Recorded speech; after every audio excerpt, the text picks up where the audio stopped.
Bonsoir et merci de nous retrouver dans ce nouveau numéro de votre émission Podium Jeunesse.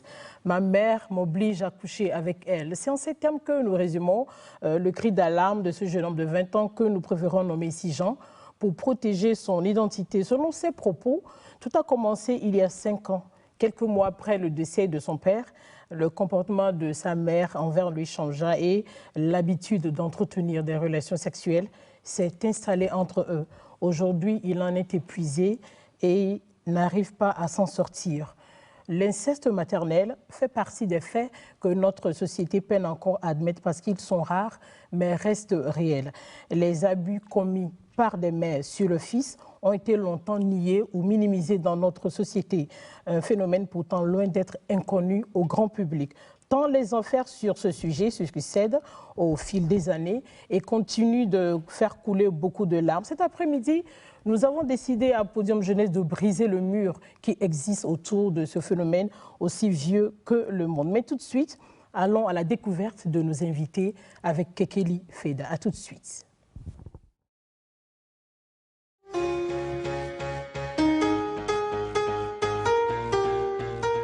Chers amis de Podium Jeunesse, bonsoir. Aujourd'hui, Pélagie est avec Stéphane Foumé, il est sociologue. Raphaël Gadedisso, il est enseignant de philosophie. Casimir Cloutier, il est éducateur spécialisé et responsable du cabinet d'aide psychosociale La Famille. Edem Aoukou, il est juriste.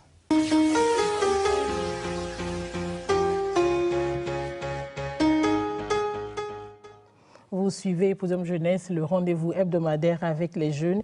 Et aujourd'hui, nous parlons de l'inceste, mais surtout de l'inceste maternel. L'inceste même qui est un mot qui fait frémir, que l'on l'ose appelle évoquer tant le phénomène est encore tabou dans notre société. Mais c'est aussi un débat éternel qui demande à être clarifié. Stéphane, dites-moi, que pensez-vous de l'inceste en général et de celui maternel en particulier ? D'abord, merci de me donner encore l'occasion sur ce plateau. En fait, l'inceste est un acte. Nous savons que c'est un acte ou une union ou une relation sexuelle illégale entre les membres d'une même famille ou bien de même parenté.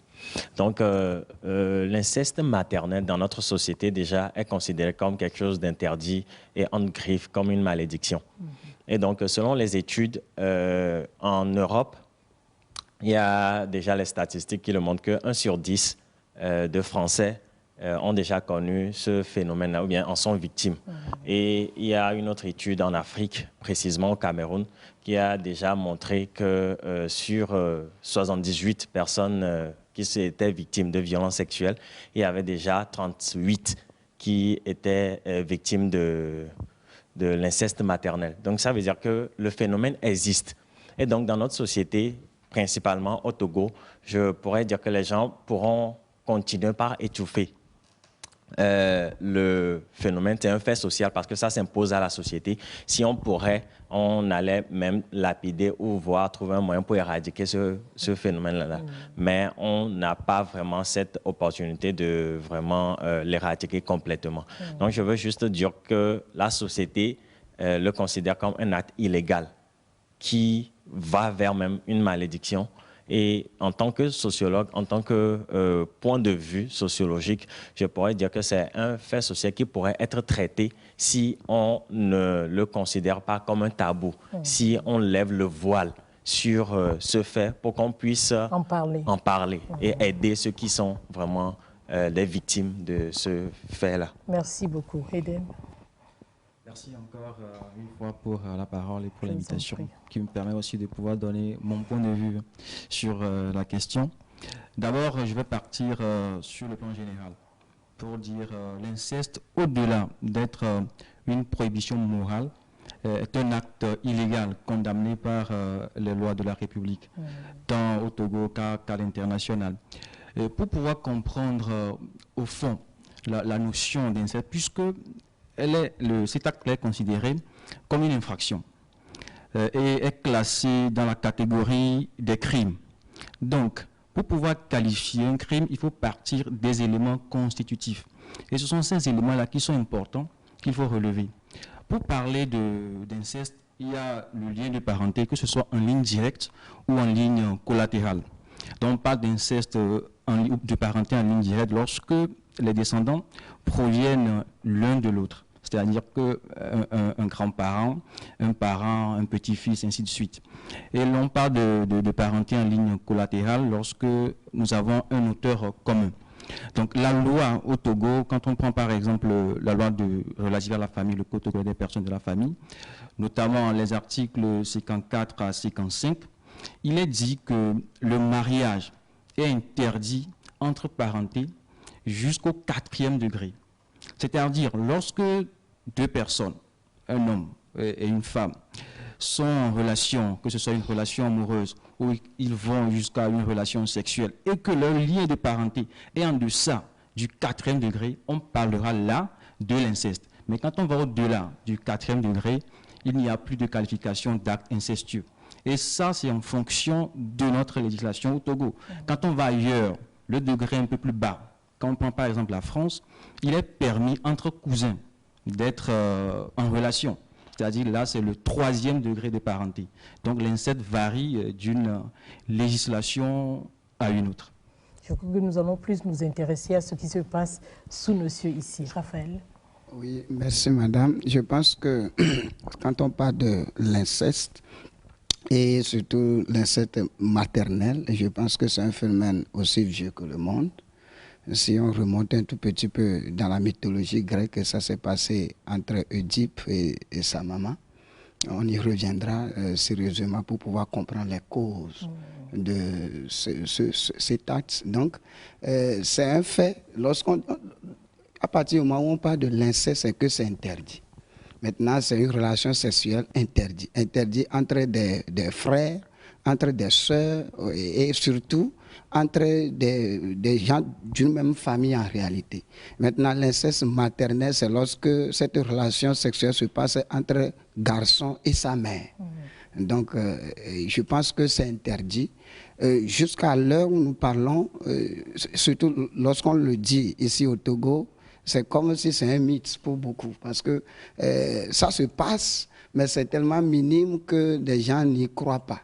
Ou peut-être parce qu'il n'y a pas la parole qui s'est levée, ou bien on n'a pas donné la parole, ou bien des gens ont peur parce que ce n'est pas facile d'en parler. On ne donne pas la parole aux victimes pour en parler. On ne donne pas la parole aux victimes. Même si on leur donne la parole, c'est difficile de dire que j'ai couché avec ma mère. Ou que ma mère a couché avec moi. Ma mère a couché avec moi. C'est difficile à dire et c'est difficile même à écouter. Donc, ce qui fait que des gens continuent toujours pas à nier. Mais ce n'est pas parce que c'est minime que ce n'est pas réel. Donc, il faut quand même qu'on en parle pour sauver certains. Donc, merci voilà. beaucoup. Merci. Casimir. Merci, madame, pour la parole aussi de mon côté. Je vais commencer dans ce sens. L'inceste, au départ, en fait, l'inceste, c'est la définition claire. C'est la relation sexuelle entre des personnes parentes ou alliées jusqu'au degré prohibé par la loi. Alors, pour comprendre jusqu'à quel degré la loi est en train de prohiber cette relation-là, mon frère l'a si bien relevé, c'est en se référant au cours des personnes et de la famille du Togo. Parce que, en fait, la loi, ça concerne un espace et puis un temps donné. Et donc, depuis 2012 au Togo, par le Code des personnes de la famille, en ces articles, notamment 53 et 54, nous allons clairement voir jusqu'à quel degré la loi togolaise interdit cette relation-là. Alors, nous, dans notre jargon, si la mère et son fils, ou bien la mère et sa fille, je voudrais préciser très bien ce côté-là, parce que la relation, l'inceste maternel n'est pas seulement que entre un fils et sa mère, mais c'est aussi entre une fille et sa mère. Il faut que je vais essayer d'appuyer dessus. Alors, si les deux le font avec consentement, bien que c'est prohibé, là, ça ne nous concerne pas. Maintenant, à partir du moment où l'enfant, fille ou garçon, se voit contraint par sa mère, là, nous parlons de l'attentat à la pudeur avec violence. Dans notre jargon, nous parlons de l'attentat à la pudeur avec violence. Je voudrais insister sur cet aspect de la chose parce que ça me permettra de mieux élucider la conception que la société togolaise a de l'inceste. S'il y a attentat à la pudeur, ça voudra dire que ça porte atteinte à une norme, à une réalité sociale. Alors, si ça porte atteinte à une norme, ça voudra dire que la société togolaise condamne toute relation entre personnes parentées ou alliées. Là, c'est la conception que la société togolaise a de l'événement. Je pense que je partage cette conception-là. Alors, quant au fait que c'est réel ou pas, c'est un phénomène qui existe bel et bien dans nos communautés, Mais comme mon frère Raphaël venait juste de le dire, les gens ne sont pas encore prêts à en parler. Tout ce qui concerne la pudeur, les gens en sont conscients. Jusqu'à nos jours même, vous serez étonné qu'une femme ne serait pas prête à avouer que mon mari a couché avec moi hier nuit. Madame, vous êtes mariée légalement, mais la Togolaise n'est pas encore prête à avouer que j'ai couché avec mon mari hier nuit. Merci Casimir. Tu as donné 2 types d'inceste, consentement et avec pas de consentement, mais je voudrais te dire que notre sujet est plus proche du deuxième type que tu as donné. Voilà. Si le jeune homme dit qu'il en est fatigué, qu'il n'arrive pas à s'en sortir, ça voudra dire que ce n'est pas avec sa propre volonté qu'il le fait depuis 5 ans. Tu viens de le dire, la majorité pense que c'est un fait qui ne se passe pas dans notre société et qu'il est plus lié aux sociétés occidentales. Stéphane, qu'est-ce que vous en dites? Je pourrais dire que c'est relatif. Parce qu'on ne peut pas dire que c'est plus relevé ou bien ça a plus le taux de prévalence. Je vais le dire comme ça, le taux de prévalence est élevé dans les sociétés occidentales. C'est parce que ces sociétés-là arrivent à révéler. Il y a vraiment une liberté d'expression où on peut facilement en parler et chercher une solution. Et selon les études que j'ai eu à regarder, c'est vrai que c'est plutôt en Afrique que cela a plus de taux de prévalence. Pourquoi? Parce qu'il y a également le facteur socio-économique et le facteur socio-démographique qui y sont liés. Quand je parle de facteurs socio-économiques, je parle de l'environnement social, je parle également du moyen financier. Vous allez voir que c'est plus en Afrique qu'il y a les liens familiaux, où les liens familiaux sont vraiment intrinsèques, où la femme commence même à donner l'amour qu'elle devrait à son mari, à son fils. Et petit à petit, tu vas voir que dans le sujet qu'on vient de voir, vous allez voir que le mari est décédé. Et l'amour que la femme devrait donner à son mari, tu vas voir que elle avait déjà... Elle fait une projection sur l'enfant. Sur l'enfant. Et ce qui est un peu plus déplorable, c'est que quand l'enfant ressemble goutte à goutte à son père, physiquement, je parle de l'apparence, tu vas voir que on dira, ah, il ressemble tellement à mon père, à ton père, tu ressembles tellement à ton père. Et la femme, dans son inconscient, accepte déjà l'enfant comme son mari. Et donc, en l'acceptant, il n'y a plus de barrière, il n'y a plus de garde-fou, il n'y a plus d'interdit inconsciemment. Et donc, cela peut pousser petit à petit à l'acte sexuel. Donc, mais ce qui étonne, c'est la façon dont la maman, dans notre cas-ci, la façon dont la maman a pu convaincre l'enfant durant 5 ans, et c'est au bout de la 5e année que l'enfant s'est réveillé, s'est rendu compte que ce n'est pas normal. Raphaël. Oui, et en fait, c'est le problème qui prend de l'ampleur actuellement. C'est-à-dire qu'effectivement, si on dit que ça prend de l'ampleur dans l'Occident, c'est maintenant en Afrique que ça commence à prendre de la recrudescence. Maintenant, si nous revenons à ce cas, en réalité, l'équilibre d'une famille, c'est le papa et la maman et les enfants. C'est-à-dire à partir du moment où un venait de manquer dans le foyer, il y a déséquilibre. Il y a déjà déséquilibre. Pourquoi cette maman ne le faisait pas pendant le vivant du père? C'est-à-dire qu'il y a déjà un problème. Autrement dit, lorsque le père a quitté, la maman a compris que le frère vient de le dire, qu'il n'y a plus cette interdiction. C'est ça. C'est-à-dire que... Comment elle a compris que? Pourquoi toutes les femmes ne le font pas? Non, il y a d'autres femmes aussi qui ont perdu leur mari et qui vivent avec leur enfant unique. Mais ce n'est pas toutes les femmes qui se retrouvent dans ce cas qui se comportent ici. Oui, et c'est ce qui va, moi personnellement, l'origine en fait de l'inceste, c'est surtout côté enfant à la mère ou bien côté enfant au père, remonte tout simplement depuis l'enfance. Et le psychiatre Freud nous avait dit que l'enfant, à partir de 4 à 5 ans, traverse une étape qu'on appelle l'état phallique, où l'enfant, le complexe d'Oedipe, si la métamorphose ne s'est pas bien opérée, ça crée un problème psychique pour l'enfant. Et c'est-à-dire que, pour petit rappel, c'est-à-dire qu'à cette étape, le garçon aime plus sa mère et déteste un peu son père. Il trouve son père comme son rival. Ou la fille aime plus son père et déteste également sa mère.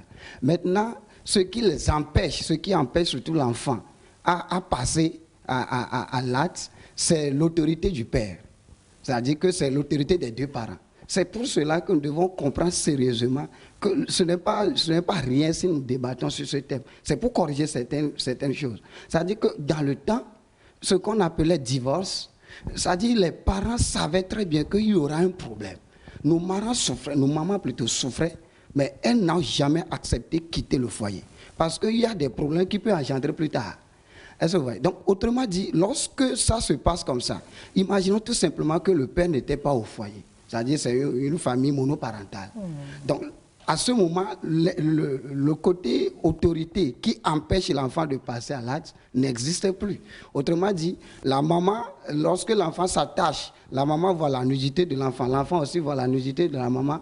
Au fur et à mesure que ça continue, ça naît de façon inconsciente. Ce n'est pas un fait. Ok, Raphaël, je ne te coupe pas la parole, mais c'est comme si tu as déjà commencé à parler des facteurs. Hein, parce que c'est important qu'on sache ce qui peut créer ce genre de problème. Même si nous nions que le phénomène existe, alors qu'il existe, il y a des facteurs qui le favorisent. Casimir. Bien sûr. Madame, il y a plein de facteurs. Il n'y a pas d'acte fortuit. En fait, dans une relation de couple, la famille équilibrée, c'est le père, la mère et les enfants. Alors, pour le cas d'inceste, que le papa et la maman soient ensemble ou pas, d'abord, comme le frère Raphaël venait de l'indiquer, l'enfance de l'enfant compte beaucoup. C'est un facteur primordial. Si l'enfant rate l'âge de 4 à 6, 7 jusqu'à 9 ans, le complexe d'Oedipe, si l'enfant consomme très mal cette période-là, ça va engendrer plus tard des actes antisexuels. Ça, c'est un des facteurs. Après, plus tard, s'il y a des facteurs économiques, par exemple, qui peuvent aussi influencer dessus. Comment? Les facteurs économiques vont influencer dessus dans ce sens que voyez-vous, madame, si le père est en fait, c'est une famille dans laquelle le père est en fait inexistant, où la maman prend l'autorité en lieu d'être plutôt affective, où le papa devient plutôt affectif au lieu d'être autoritaire. C'est un déséquilibre qui peut être engendré par un manquement ou bien un déséquilibre financier sur l'aspect économique. Et puis, il y a les facteurs sociaux aussi qui jouent. La société dans laquelle vit cette personne-là, si l'environnement direct dans lequel vit cette famille-là, ces phénomènes sont recrudescents. C'est dans le sens même qu'on va dire que d'autres diront que c'est plus occidental parce que c'est là-bas que c'est beaucoup plus connu. Voilà, donc l'environnement même... qu'on en parle avec plus de facilité. Avec plus de facilité. Voilà. Oui, si on banalise le sujet ou bien ça devient une habitude de tous les jours, c'est plus aisé de le reproduire que de le faire dans une société dans laquelle cet acte-là est plutôt fermé et plus ou moins couvert. Vous voyez un peu, donc l'aspect environnemental également joue. Et puis, il y a aussi la mondialisation. Aujourd'hui, on vit au Togo, mais on peut tout voir sur ce qui se passe en France demain. C'est des facteurs contemporains en fait, qui jouent favorablement sur ces événements-là, madame. Stéphane, il paraît, selon mes recherches, que c'est un peu plus fréquent dans les familles monoparentales. Oui, je ne pourrais pas vous contredire sur ce sujet. Parce qu'il y a toujours un manque, comme mes amis viennent de le dire, il y a un manque à combler. Comme on le dit toujours, je crois que c'était au lycée qu'on nous avait dit que la nature a horreur du vide. Et donc, ce vide-là, quoi qu'il en soit, il y a quelqu'un qui cherche à combler ce vide-là. Donc, si c'est maintenant la maman qui cherche à combler ce vide-là et malheureusement se retourne vers son fils pour combler ce vide-là, c'est là que ça devient un peu... tragique, je considère là comme tragique. Et puis, il faudrait aussi noter qu'il y a un autre facteur, c'est le facteur psychologique, où ça abat réellement la maman. Et on ne va pas seulement condamner la maman pour dire que pourquoi elle a pu poser ou forcer son fils à faire tel acte, mais il faut plutôt aller dans l'enfance de la maman. Et également comprendre les paramètres, les contours. On ne juge pas juste à l'apparence ou à un fait. Il faut comprendre l'environnement dans lequel la femme a grandi jusqu'à ce que ce sentiment-là soit développé. Et aussi, ce que je voudrais dire aussi, c'est le facteur spirituel. Nous sommes dans une société où la tradition a un poids très important. Donc, le facteur spirituel joue également un rôle. Nous sommes constitués d'âme, d'esprit et de corps. Quand nous parlons d'âme, nous parlons de la volonté, des émotions. Quand nous parlons de l'esprit, nous parlons de l'intellect. Quand nous parlons du corps, c'est cette habileté à avoir un contact avec le monde physique. Et donc, si déjà l'âme est saisie, vous aurez à comprendre qu'il y a certains actes que la maman ou une personne pose quand on lui demande réellement si elle comprend les conséquences, l'ampleur, l'envergure de cet acte-là. Bon, elle dira non, c'est rien. Vous répondre. Vraiment, justement. Donc, il faut considérer tous ces facteurs-là, tous ces paramètres-là et ne rien négliger pour vraiment évaluer et comprendre pourquoi ce fait social continue par évoluer et pourquoi cet acte a été posé. Je reviendrai plus tard pour vous donner un exemple. On en a eu, et j'ai eu une consultation avec une maman et son enfant, et la maman venait pour demander si elle doit avorter ou pas. Pourquoi? Parce que l'enfant l'a enceinté. Son fils l'a enceinté. Son fils l'a enceinté. Et donc, elle est venue pour demander conseil pour savoir si elle doit avorter ou si elle doit laisser la grossesse progresser normalement jusqu'à terme et accouchement. Justement. Terrible. Qu'est-ce que la société même en pense? Nous allons le suivre dans la première partie de notre rubrique Voix plurielle. On regarde.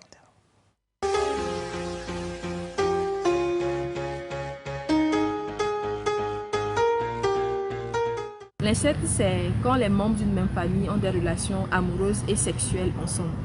Et quand on parle d'inceste maternel, c'est quand une mère a des relations sexuelles avec son fils ou sa fille, au cas où elle a des relations lesbiennes avec elle. Ça peut paraître être un terme nouveau pour nous, mais ce sont des choses qui se passent dans notre société depuis un bon bout de temps. Mais comme on a l'habitude en Afrique d'enterrer tout ce qui concerne la sexualité 6 pieds sous terre, et de l'entourer d'un tabou, c'est maintenant que le thème fait surface au niveau de la société africaine et que les gens comprennent que oui, ça peut arriver même dans notre société. Au début, j'affirmais avec grande conviction et fierté que c'est un fait lié aux sociétés occidentales. Mais malheureusement, j'ai été sidérée, choquée en apprenant, en faisant des recherches que cela existe de nos jours dans notre société africaine. Cela existe même au même diapason que les sociétés européennes, sauf que chez nous, on n'en parle pas. C'est un sujet tabou qui devient le secret de la famille. Plusieurs facteurs peuvent être interceptés, cependant j'aborde 2. 1. Généralement, cela arrive à des femmes dépressives avec des compagnons souvent absents. Du coup, la mère trouve dans son fils un refuge, du réconfort. Au début, l'enfant est utilisé en tant que substitut, juste pour combler le vide, le manque affectif, le manque d'attention, le vide que crée l'absence de son compagnon. Mais avec le temps, malheureusement, se développent des relations et des sentiments entre eux qui font qu'on assiste à des relations d'inceste maternel. Deuxième chose, l'enfant, généralement, développe des sentiments affectifs envers les parents, surtout de sexe opposé. Mais ce sentiment doit être très vite recadré pour que dès que l'enfant rentre dans l'adolescence, ce sentiment affectif ne se transforme pas en sentiment ou en attirance sexuelle. C'est quand ce sentiment affectif se transforme en attirance sexuelle qu'on assiste aussi à ce genre de situation. Je ne trouve pas de raison pour pouvoir justifier cet acte-là. Parce que je me dis, les enfants, c'est mon sang, c'est ma chair. Donc, c'est inconcevable pour moi de pouvoir expliquer ou de donner une raison. Nous sommes en Afrique, il faut vraiment qu'on comprenne qu'il y a certains actes qui ne sont pas tolérés, qui ne sont pas compris en Afrique. Mais je peux dire aussi que parfois, certains parents qui posent ces genres d'actes ou ces mamans qui posent ces genres d'actes, c'est peut-être parce qu'ils ont vécu certaines situations un peu post-traumatiques où ils n'ont pas eu à demander de l'aide pour pouvoir sortir ou s'en rendre compte que cette situation antérieure qu'ils ont eu à vivre, ils ne doivent plus essayer de poser cet acte-là dans leur vie présente. Du coup, ça rentre dans une certaine normalité où ils pensent que c'est normal ce qu'ils font, c'est normal ce qui arrive, c'est normal de pouvoir abuser sexuellement de son enfant. Parfois aussi, ça révèle aussi d'une certaine irresponsabilité des parents. Parce que je me dis, Au moins, si la maman arrive à traumatiser ainsi son enfant, il y a le papa.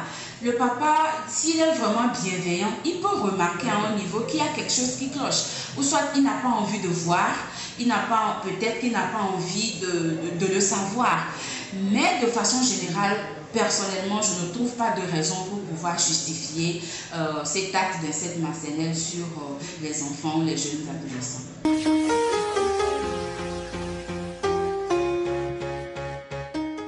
Merci de revenir avec nos plateaux. Edem, vous les avez suivis?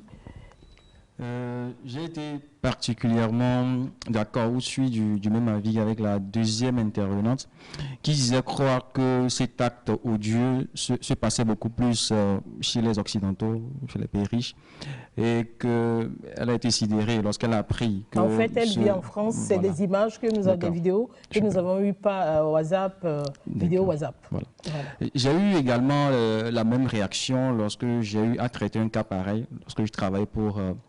une organisation de droits de l'homme. Peut-être dans ce cas, c'était plutôt le père vers sa fille, où il y a eu même une grossesse, il y a eu un enfant. Ensuite, mais là, nous parlons de l'inceste maternel. Voilà, j'ai préféré que nous recadrons le sujet parce que nous étions trop habitués à entendre parler de l'inceste paternel. Mais celui maternel, ça choque la morale africaine, ça effrite les bases de notre éducation, ça secoue la société africaine en général. Bah justement, c'est ce qu'a relevé la dernière intervenante, et c'est là-dessus que je voudrais rebondir. Souvent, je ne suis pas en train de dédouaner l'irresponsabilité des pères, parce que quand un père a l'habitude d'être absent, quand un père ne veut pas contribuer aux charges familiales, quand un père ne veut pas assumer ses responsabilités, et peut-être que l'un de ses enfants est adolescent, est adulte, et que c'est lui qui assume ses responsabilités à sa place, on ne devrait pas être surpris ou choqué que cet enfant ait un lien intrinsèque avec sa maman, et qu'au cours, peut-être au moment où ils sont en train de nourrir cette relation-là, des sensations psychologiques anormales puissent naître dans la mentalité des deux, et que cela crée avec le temps cet acte incestueux qui puisse exister entre les deux. Merci beaucoup, Stéphane.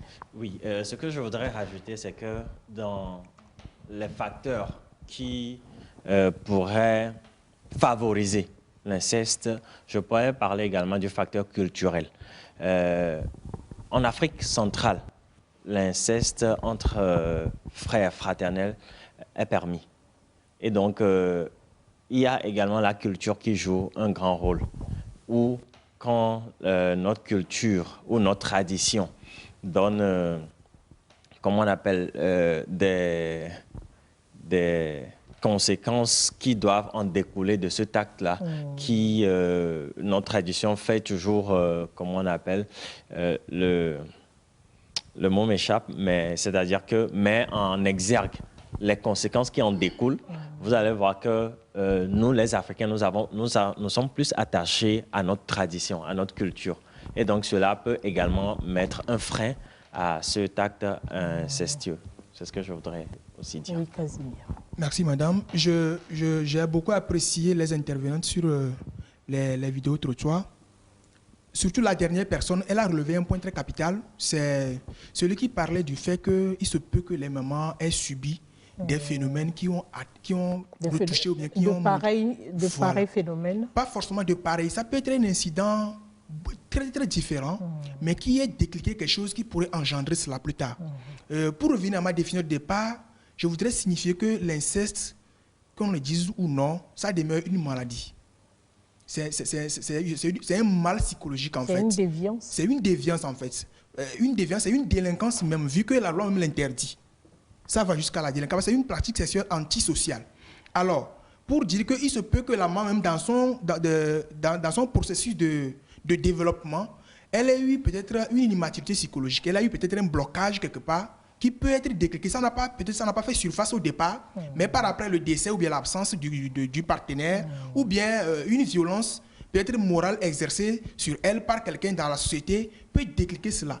Alors, cette immaturité psychologique peut se révéler de cette manière-là. Le mari est peut-être décédé ou bien est maintenant absent et que aucun homme dans son environnement direct ne la drague plus, Maintenant, comme elle n'a pas la capacité psychologique nécessaire pour pouvoir affronter ce mal-là, et que son enfant qui est à sa disposition, sur lequel elle doit normalement exercer une autorité, elle voit maintenant, elle exerce cette autorité maintenant pour abuser et demander, réclamer le sexe à l'enfant là. Ça peut être aussi un phénomène tel, donc c'est l'un des facteurs en fait. C'est celui sur lequel la dernière intervenante a insisté, c'est celui-là que je voudrais relever par rapport aux intervenants. Merci beaucoup, Raphaël.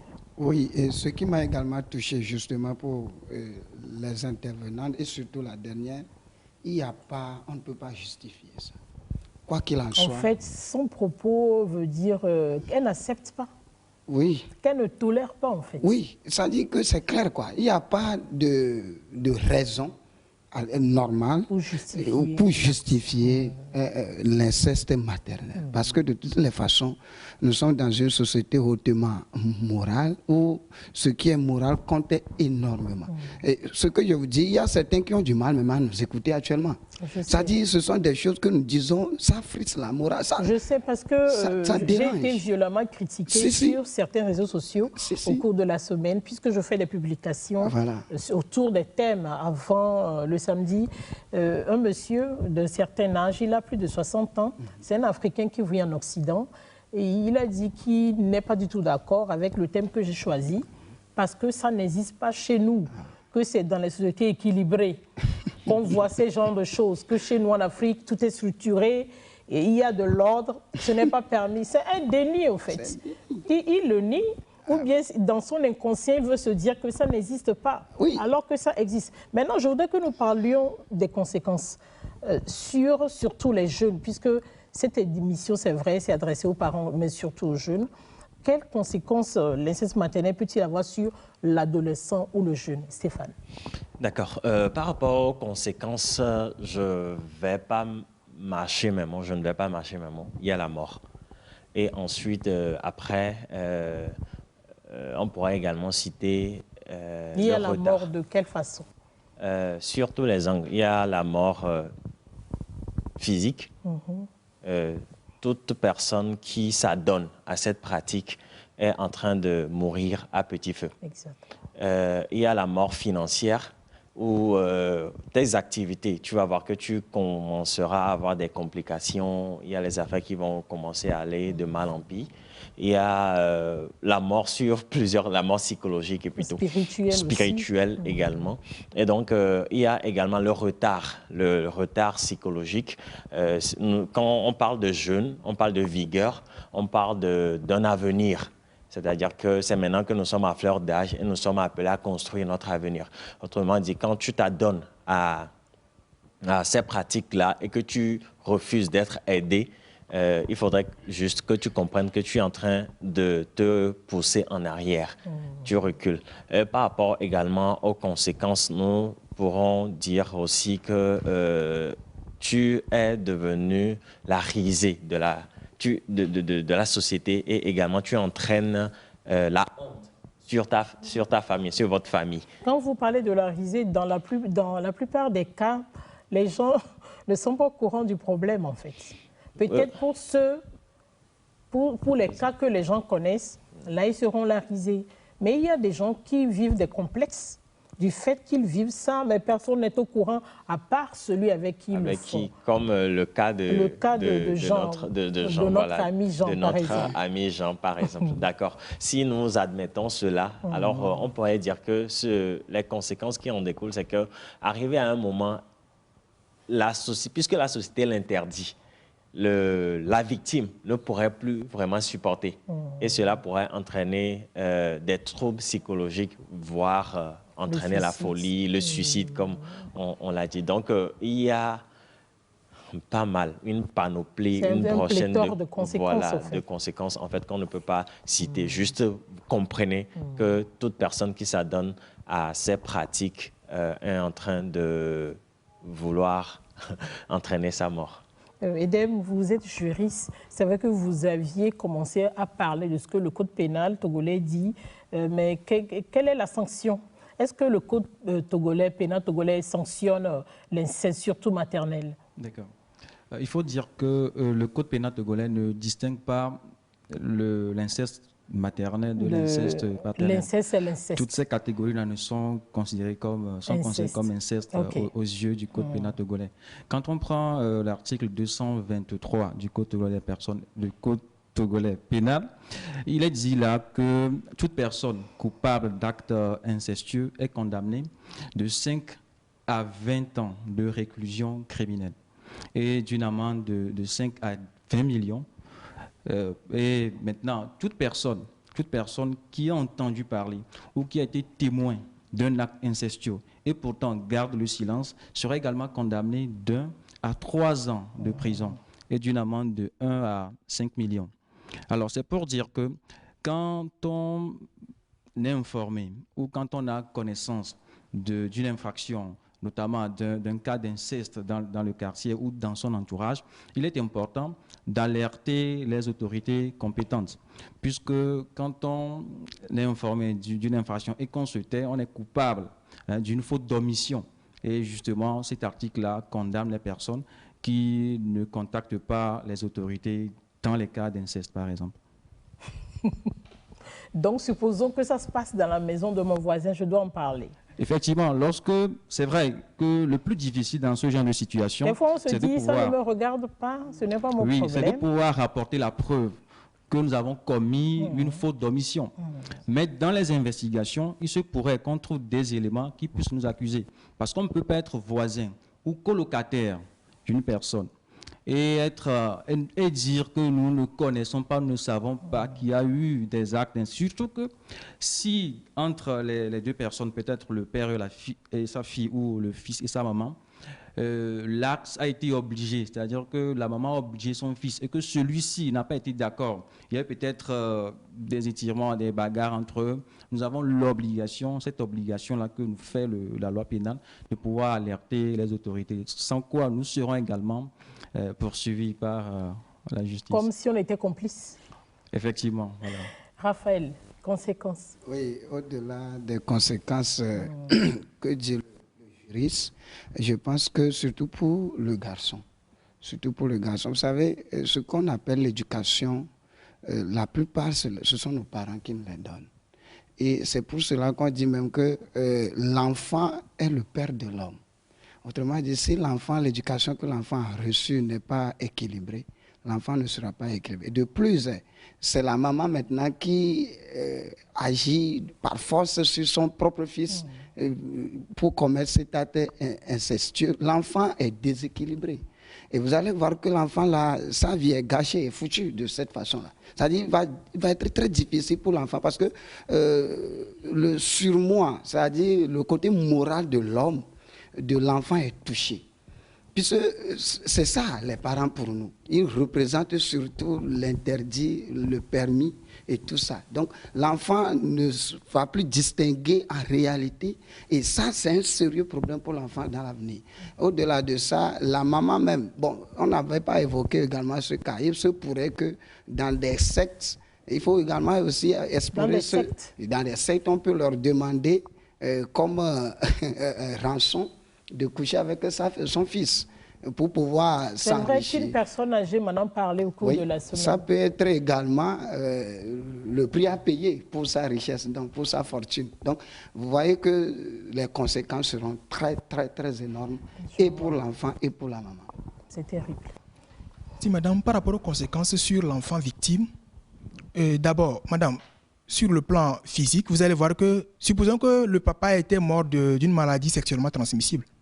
Si l'enfant couche avec la maman, automatiquement l'enfant est infecté. C'est une conséquence directe et immédiate. Donc sur le plan sanitaire, l'enfant peut être victime des déchirures, des lésions sur le corps. Sur le plan moral, l'enfant est traumatisé à vie. S'il n'est pas pris en charge, ça rassurons-nous, l'enfant est traumatisé à vie.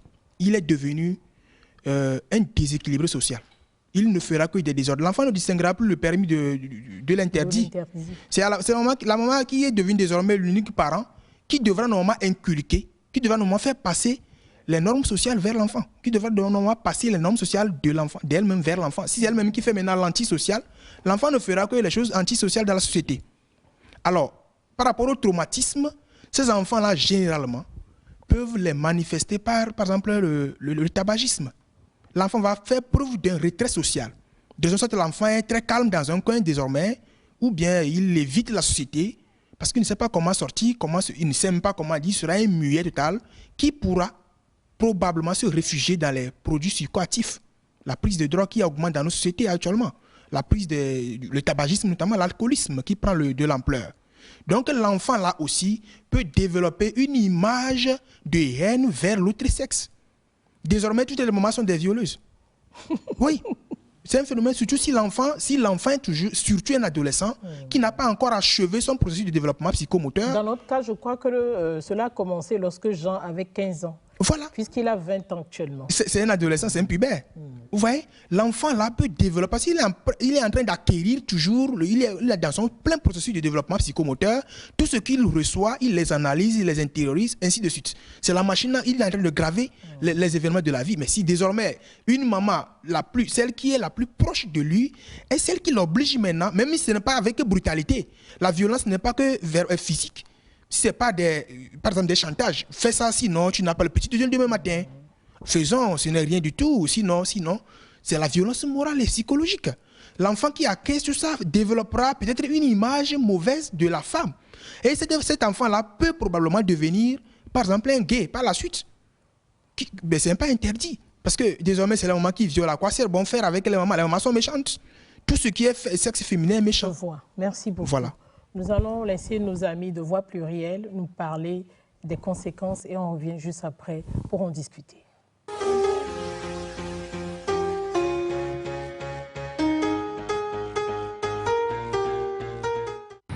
Les conséquences de l'inceste sur le jeune enfant ou l'enfant, ce sont les mêmes conséquences que les violences sexuelles de tout genre. D'abord au niveau des conséquences psychologiques où l'enfant est renfermé sur lui-même, où l'enfant a moins de confiance en lui-même, il n'arrive pas à s'exprimer, ou carrément il change de comportement, il devient dévergondé ou vagabond, ou il change de comportement. Et à la longue, ce sont des enfants qui ont peur à leur tour d'avoir des enfants, puisque la relation avec leurs parents n'a pas été sur une très bonne base. Ils ont peur à leur tour d'avoir des enfants et de leur faire subir ça. Et au niveau de la société, on peut avoir des gens avec des comportements déviants, avec des gens violents, des personnes qui sont violentes, des personnes qui ne considèrent pas l'être humain, qui sont capables de faire des choses contre nature, parce qu'ils ont subi ce type de violence sexuelle depuis le bas âge. Et par rapport aux violences physiques, ça ne peut pas se faire trop voir ou ça ne peut pas être trop visible au niveau d'une conséquence physique comme ça, mais au niveau de la psychologie, au niveau de la mentalité, du spirituel et tout ça, c'est des choses qui agissent vraiment sur les enfants. Les conséquences sont nombreuses. Premièrement, dès que l'enfant prendra conscience ou bien se rendra compte d'un jour à l'autre, peut-être en grandissant, que ce qu'il a fait était abominable, l'enfant peut faire des dépressions, il peut avoir des pensées même suicidaires. L'enfant va être traumatisé à vie. L'enfant peut perdre de confiance en soi, etc. Et ça, même avoir de phobie pour des femmes. Du coup, c'est la raison pour laquelle faisons tout, encourageons notre entourage, faisons tout pour éviter ce fléau. Il y a toujours des conséquences et souvent à 99% c'est des conséquences négatives, surtout sur le devenir de ce jeune-là, de cette jeune fille adolescente. Et souvent c'est des traumatismes, des situations, des séquelles que l'enfant traîne et ça rentre parfois dans des addictions pas possibles, la drogue, l'alcool et même si cet acte est connu par la société, parce que nous vivons dans une société, nous sommes en Afrique, quand ça se sait à l'extérieur, la vue de l'extérieur sur cet enfant, c'est difficile pour cet enfant-là de s'en remettre. Surtout s'il n'y a pas eu un déclic et qu'on apporte un soutien psychologique à cet enfant-là, c'est vraiment difficile. Et ça amène à ce qu'on constate souvent que la cellule familiale, elle est brisée. Ce n'est plus comme avant, c'est peut-être de la haine que cet enfant-là va développer. Il y a toujours des conséquences et elles sont très souvent négatives, surtout sur le futur de cette jeune adolescente.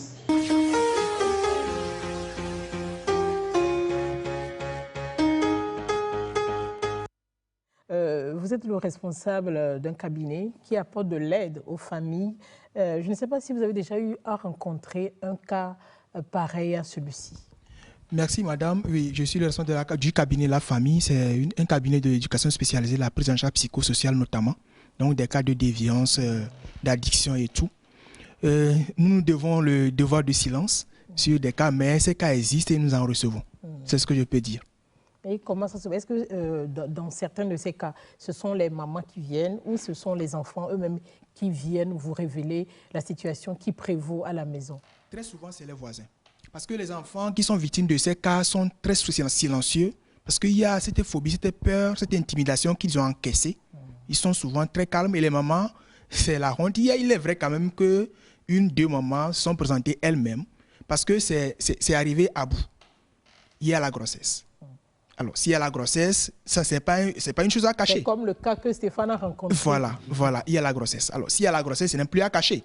Alors, à qui le révéler? Il n'y a pas de figure paternelle à la maison qui vous a enceinté. Voilà, le papa est en Europe, la maman est ici, elle s'est fait enceinter par son propre fils. Alors, comment ça va se faire? Donc, maintenant, le fils est devenu le rival du père. Le rival occasionnel. Oui, le rival occasionnel. Mais un rival quand même. Oui, là, c'est... Bon, ce que nous allons dire, c'est que ces cas existent et sont bien vrais, réels dans nos sociétés. Au Togo ici. Au Togo, bien sûr. Le cabinet, c'est au Togo. Le Togo ici. Et souvent, quel type d'accompagnement faites-vous à ces genres de personnes? Voyez-vous, madame, le mal, si il est fait comme ça, c'est simple. Mais la réparation demande du temps et du travail d'une équipe multidisciplinaire. Par exemple, ce qui se passe, ce que nous disons comme de l'amusant comme ça, il faut forcément une prise en charge d'abord psychosociale qui peut être assurée soit par les assistants sociaux, les éducateurs spécialisés, les travailleurs sociaux en général, et une prise en charge psychologique que seulement les psychologues cliniciens peuvent assurer. Il y en a plusieurs spécialisations en la matière et aussi et surtout la prise en charge médicale. Les dommages que cela a causé, il y a des cas où, parce que, par exemple, le cas qui engendre par exemple, une addiction, il faut forcément la désintox. C'est le seul problème qui a été causé au début, qui a été fait au début, qui cause d'autres problèmes. Donc, la prise en charge se fait par une équipe multidisciplinaire, donc l'intervention de plusieurs spécialistes. Mais dans le cas d'espèce, il faut forcément une prise en charge pour l'enfant et sa maman. La maman est malade, je l'ai dit au départ. L'enfant est maintenant victime d'une maladie également. Il faut prendre en charge les deux, voire même la société. Il faut travailler sur la communauté pour l'acceptation future. Nous sommes à la fin de notre échange. Stéphane, en tant que sociologue, quel sera votre mot de fin? D'accord. Ce que je pourrais dire, c'est de ne pas porter de jugement arbitraire sur les deux. Voilà, justement. Donc, nous sommes là pour aider la société. Et donc, s'il arrive des cas comme ça, autant chercher des personnes de haute compétence pour vous aider à s'en sortir de ce phénomène-là. Et également, il faudrait noter que ça ne commence pas juste à un moment précis ou bien l'acte n'est pas consommé à ce moment où la personne vient le signaler. C'est-à-dire que c'est un processus. Ça a suivi un processus jusqu'à ce que ça n'atteigne l'acte. Donc, en tant que sociologue, je voudrais seulement dire à ceux qui nous écoutent de ne jamais minimiser ce fait-là. Quand vous voyez les symptômes, les signes, automatiquement alertés pour qu'on puisse sauver plus de personnes. Et maintenant, à nous jeunes, nous devons comprendre que notre vie est dans notre main. Nous sommes l'architecte de notre vie et nous devons savoir ce que nous voulons devenir plus tard. Peu importe comment on nous fait la pression, nous devons savoir comment dire non. Merci beaucoup. Edem, est-ce que vous pourriez nous rappeler la sanction que stipule le Code pénal par rapport à cet acte au Togo? Donc, le Code pénal, en son article 223, condamne une personne coupable d'inceste de 5 à 10 ans de réclusion criminelle et d'une amende de 5 à 20 millions. Et une personne qui est coupable ou qui a entendu parler de cet acte-là et qui ne dénonce pas les responsables est également punie d'une peine de 1 à 3 ans de prison. Et il y a un alinéa que j'avais manqué de préciser. Quand la victime a moins de 15 ans, le maximum de la peine est appliqué à la personne. Donc, quand on prend notre cas d'espèce, la maman peut être poursuivie et être condamnée jusqu'à 10 ans de réclusion criminelle. Donc, ce que je voudrais ajouter, il est important, quand on constate ce genre d'agissement entre deux personnes ou que nous-mêmes nous sommes, je vais dire, victimes d'inceste, il est important de pouvoir alerter les autorités compétentes pour que des dispositions idoines soient prises. Merci beaucoup, Raphaël. En une seconde. Oui, je pense que ce qu'il faut pour éviter ça, il y en a plusieurs, mais je préfère dire ceci. Ça se passe souvent dans les familles monoparentales. Il faut éviter d'avoir une famille monoparentale. Il faut que les parents Comment éviter d'avoir une... Non, ça veut dire que ce que je dis, on peut l'éviter. Il y a des faits qui arrivent. Je sais là, que on par peut le divorce ou le décès, on peut se retrouver. Oui, on peut se retrouver, mais je veux éviter, je veux écarter ça, quoi. Ça veut dire qu'aujourd'hui, le divorce devient du pain béni acheté au bord du marché. Ne tombe pas la paire, ça sera le sujet de l'émission prochaine. Oh là donc, là. merci. Donc, il faut surtout que les parents assument leurs responsabilités. Il faut bien éduquer les enfants. La maman, elle l'a fait parce que peut-être elle avait traîné des tas depuis son enfance qui a agi peut-être sur... Qui l'ont trahi, en fin de compte, Casimir. Merci, madame. Rapidement, moi, je vais dire que il y a des gens qui ont condamné... Enfin, la maman n'est pas condamnée d'office, il y a forcément des antécédents. Alors, qu'est-ce que faudra-t-il faire? Le fait d'inceste dans des familles, c'est un phénomène qui peut casser une famille, disloquer une famille. C'est d'ailleurs l'une des raisons qui pousse les gens à se taire dessus. Alors, moi, je vais rassurer ceux qui sont des victimes actuellement de tout faire pour s'approcher des centres sociaux. Dans presque tous les quartiers du Togo, de Lomé, dans les régions, les préfectures, il y a forcément un centre social où il y a un travailleur social. Allez vous confier.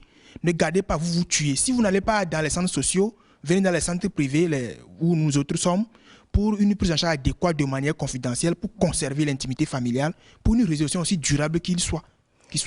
Merci beaucoup, chers amis de Podium Jeunesse. Merci de nous avoir suivis aujourd'hui. J'ai été avec Stéphane, Casimir, Raphaël et puis Edem. Le mal existe dans notre société, même si la plupart des gens ne veulent pas l'accepter. Si on ne peut pas enrayer ce mal, l'occasion est donnée tout au moins de rappeler qu'il s'agit d'un interdit fondamental et universel qui est trop souvent soumis au poids du silence, comme Casimir l'a dit, de la honte et de la culpabilité.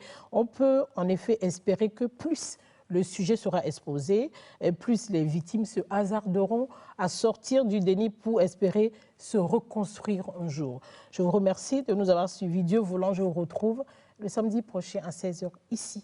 Au revoir.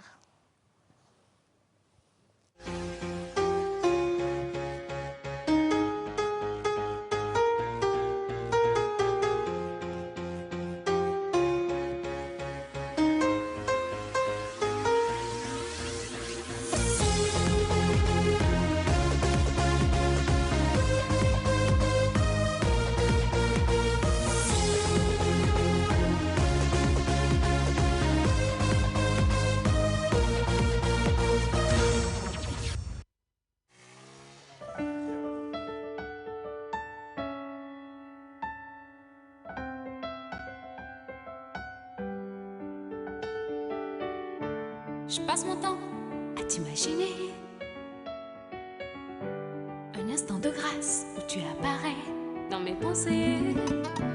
J'aime ton allure singulière, ton petit air. Derrière ce regard fier, tu ressembles à ton père. Comme moi, tu deviendras artiste et tu iras aussi loin que le vent d'Afrique t'emportera.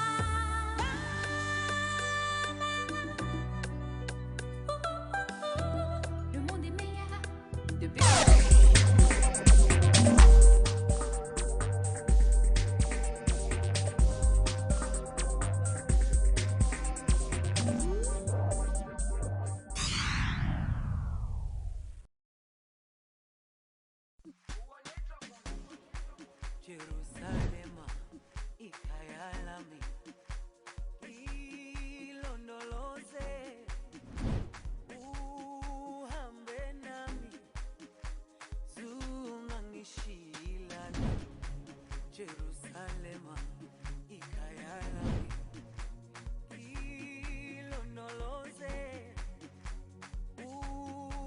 De l'œuf au poussin, du poussin au poulet, du poulet à l'abattoir et de l'abattoir à l'assiette, c'est à terre bénie. Distribué par les sociétés Verveine, Estal Surgelé et Prisou. Avec la ferme Terre Bénie, consommons togolais. Retrouvez la terre bénie